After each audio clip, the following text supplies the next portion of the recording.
সম্প্রতি Michael Vaughan প্রশ্ন তুলেছিলেন, যোগ্য দল হিসেবে বিশ্ব টেস্ট চ্যাম্পিয়নশিপের ফাইনালে ওঠেনি দক্ষিণ আফ্রিকা। মাইকেল ভনের প্রশ্ন, অস্ট্রেলিয়া ও ইংল্যান্ডের বিপক্ষে না খেলে কি করে ফাইনালে উঠল দক্ষিণ আফ্রিকা। এবার সে রেশ কাটতে না কাটতেই চাউর হয়েছে নতুন খবরের। টেস্ট ক্রিকেটে চালু হতে চলেছে 2 টায়ার সিস্টেম। বিষয়টি নিয়ে নড়েচড়ে বসেছেন আইসিসির চেয়ারম্যান জয় শাহ। নতুন এই সিস্টেম কার্যকর হলে ভারত, অস্ট্রেলিয়া, ইংল্যান্ড আরও বেশি টেস্ট খেলার সুযোগ পাবে নিজেদের মধ্যে। অন্যদিকে বিগ থ্রির সঙ্গে ম্যাচ খেলার পার্থক্য আরও বেশি হতে থাকবে বাকি দলগুলোর মাঝে।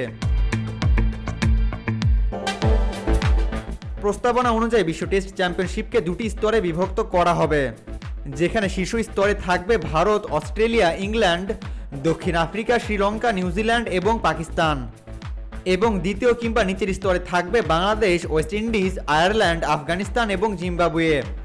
অর্থাৎ প্রথম স্তরে জায়গা পাবে মোট 7টি দল আর দ্বিতীয় স্তরে 5টি।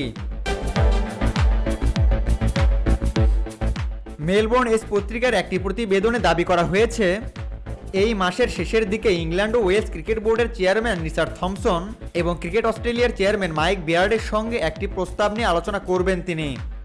নতুন এই সিস্টেম কার্যকর হলে ভারত, অস্ট্রেলিয়া, ইংল্যান্ড ক্যালেন্ডার বছরে আরও বেশি টেস্ট খেলবে নিজেদের মধ্যে, যা আর্থিকভাবেও লাভজনক। সম্প্রচারকারী প্রতিষ্ঠানগুলো এই ধরনের সিরিজের জন্য আগ্রহী, কারণ এগুলো দর্শক বেশি টানে। জানা যাচ্ছে, সদ্য সমাপ্ত বর্ডার গাভাস্কার টেস্টে রেকর্ড দর্শক দেখার পরেই এই বিষয় নিয়ে ভূমিকা নেন জয় শাহ। এবারের বর্ডার গাভাস্কার সিরিজে রেকর্ড দর্শক সমাগম হয়েছিল। পুরো সিরিজে মোট 8,37,879 জন দর্শক হয়েছিল, যা যে কোনো নন অ্যাশেজ সিরিজের থেকে সর্বাধিক। 2 স্তর বিশিষ্ট টেস্ট ক্রিকেটের ধারণা অবশ্য নতুন নয়। 2016 সালে আইসিসি একই ধরনের একটি প্রস্তাব বিবেচনা করেছিল, কিন্তু বিসিসিআই এবং ছোট দেশগুলোর বিরোধিতার কারণে তা আর বাস্তবায়িত হয়নি। তৎকালীন বিসিসিআই এর সভাপতি অনুরাগ ঠাকুর সেই সময় বলেছিলেন, বিসিসিআই দ্বিস্তরীয় টেস্ট পদ্ধতির বিরুদ্ধে, কারণ এর ফলে সমস্যায় পড়বে ছোট দেশগুলি। বিসিসিআই সবসময় তাদের পাশে রয়েছে। তিনি আরও বলেছিলেন, ছোট দলগুলোর স্বার্থ দেখার প্রয়োজনীয়তা রয়েছে।